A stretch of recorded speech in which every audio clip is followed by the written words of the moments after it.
Numbers के बारे में देखते हैं। सबसे पहला law, a raise to m into a raise to n। अब यहाँ पे आप देखोगे तो यहाँ पे ये जो a दिखाई दे रहा है वो है बेस,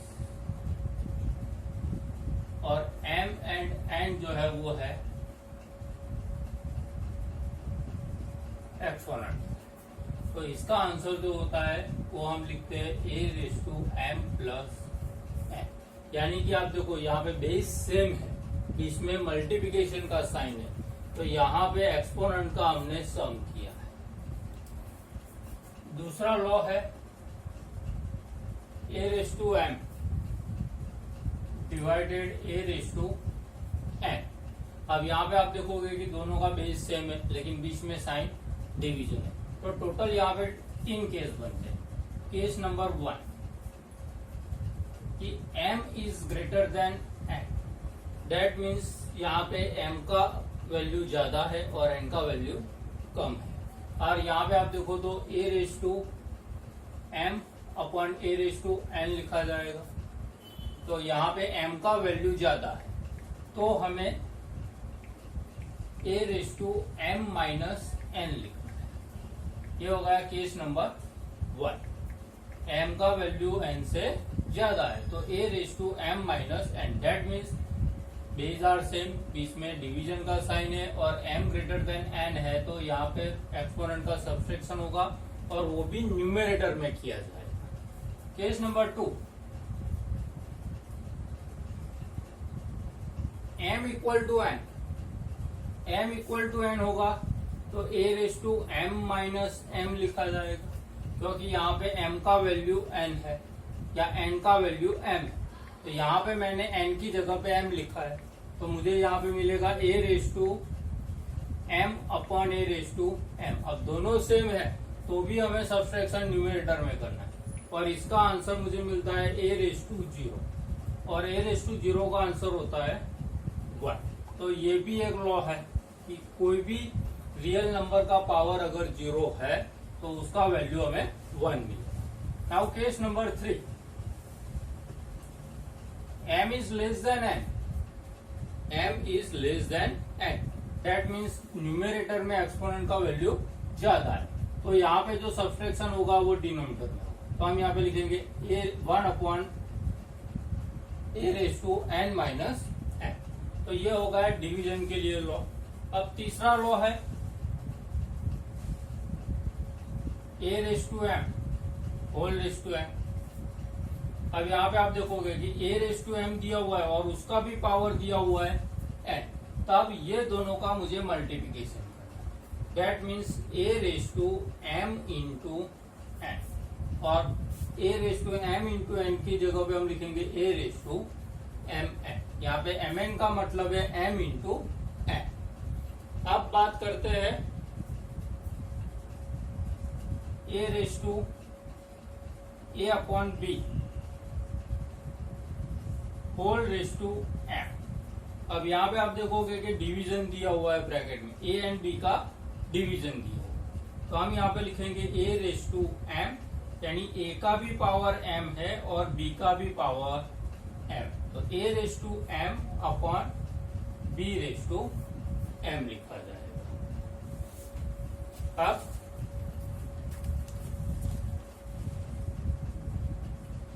a रेस टू 1, कोई भी रियल नंबर का पावर अगर 1 है तो हमें आंसर वही रियल नंबर मिलेगा। तो आप देखो यहाँ पे फर्स्ट, सेकंड, थर्ड, फोर्थ, 5, और एक रूल्स हमने यहाँ पे देखा कि a रेस टू 0, ये भी आपको याद रखना है, कोई भी रियल नंबर का पावर अगर 0 है तो आंसर हमें लिखना है 1। अब बात करते हैं एन रूट की। कोई भी रियल नंबर का एन रूट आपको दिया हुआ है तो हम लिखेंगे a raise to 1 upon n। एक और बात, आपको ऐसा दिया हुआ है तो इसकी जगह पे हम लिख सकते हैं a raise to m upon n। तो ये जो सारे रूल्स है वो रियल नंबर्स के लिए है, पावर एंड एक्सपोनेंट। अब कुछ एग्जांपल्स लिखते हैं। यहाँ पे मैं एक एग्जांपल लिख रहा हूं, find the value of 125 upon 64 125 upon 64 equal to -2 upon 3। अब यहां पे देखोगे कि 125 अपॉन 64 है and whole raise to -2 upon 3 है।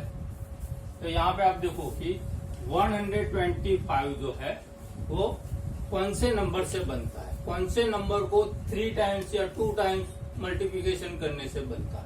तो हम मुझे मालूम है कि 5 वो हो जाएगा 125 एंड 64 जो है वो 4/3 से बनता है। तो यहाँ पे मैंने ये ब्रैकेट कर दिया। होल रेज टू मेरे पास -2 अपॉन 3 तो है। अब यहाँ पे आप देखोगे कि 5/3 4 अपॉन 4/3 यानी डिवीजन दिया हुआ है और उसका भी एक पावर दिया हुआ है। तो ये लॉ हो गया यहाँ पे।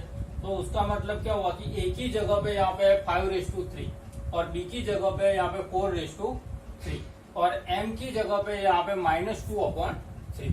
तो मुझे सिर्फ 5/3 होल रेज टू -2 अपॉन 3 लिखना पड़ेगा डिनोमिनेटर में, 4/3 होल रेज टू -2 अपॉन 3 लिखना पड़ेगा। अब यहाँ पे आप देखो तो पावर दिया हुआ है और उसका भी पावर दिया हुआ है, that means power of power वाला रूल ये रहा। तो यहाँ पे मुझे मल्टीप्लिकेशन करना पड़ेगा, तो 3 इंटू -2 अपॉन 3 लिखना पड़ेगा। तो यहाँ पे मैं लिख सकता हूं 5/3 into -2 upon 3 upon 4/3 into -2 upon 3। अब यहाँ पे आप देखोगे तो ये 3 कट हो जाएगा, यहाँ पे भी ये 3 कट हो जाएगा। तो यहाँ पे अब मेरे पास बचा 5/-2 अपॉन 4/-2। अब यहाँ पे मैं लिखूंगा 4/2 अपॉन 5/2। क्यों? क्योंकि मेरे पास एक रूल्स है a/n equal to 1 upon a/-n। ये रूल्स का मैंने यहाँ पे यूज किया।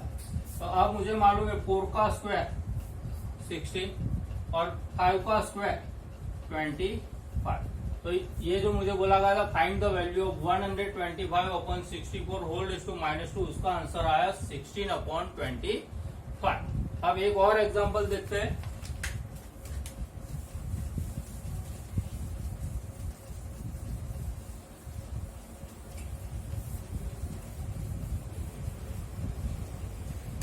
सिंप्लीफाई करते हैं,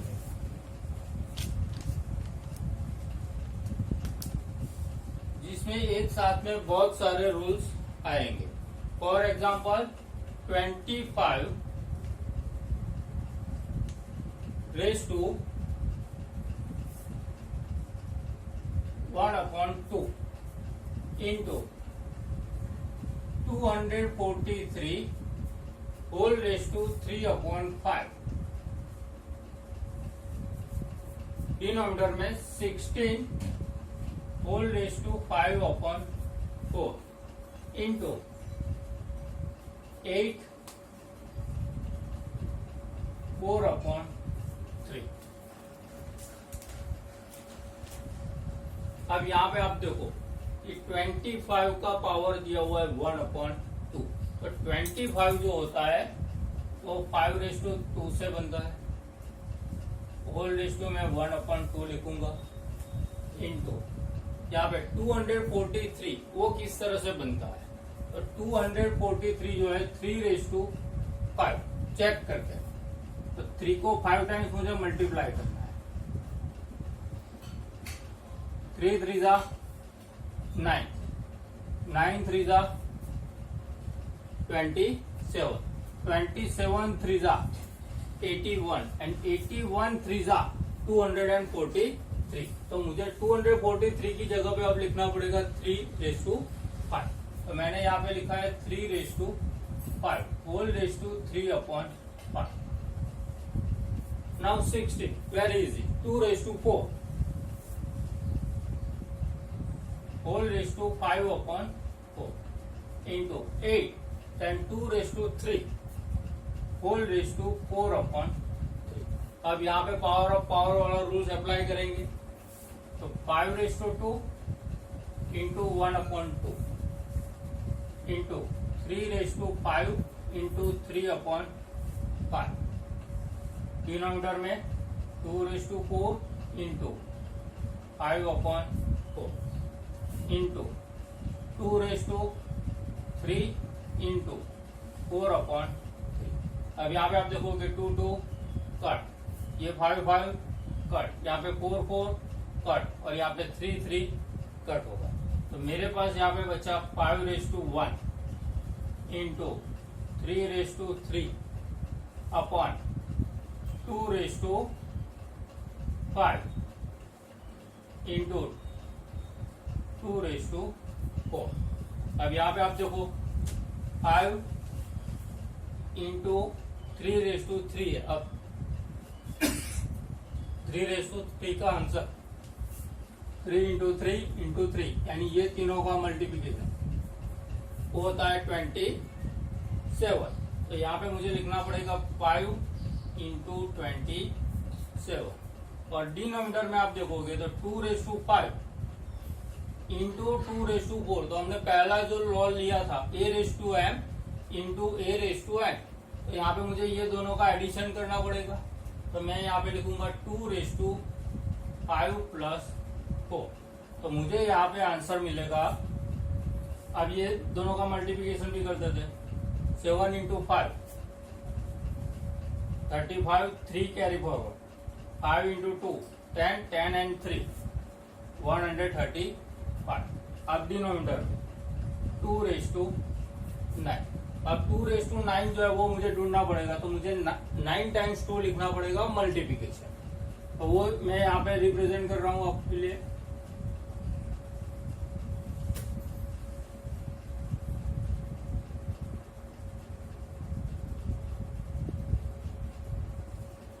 अब यहाँ पे देखते हैं 2 इंटू 2 4, 4 2 जा 8, 16, 32, 32 के बाद यहाँ पे आएंगे तो 64, 64 इंटू 2 128, 128 इंटू 2 करेंगे तो 256 एंड 256 इंटू 2 करेंगे तो मिलेगा 512। तो मेरा फाइनल आंसर होगा 135/2⁵512।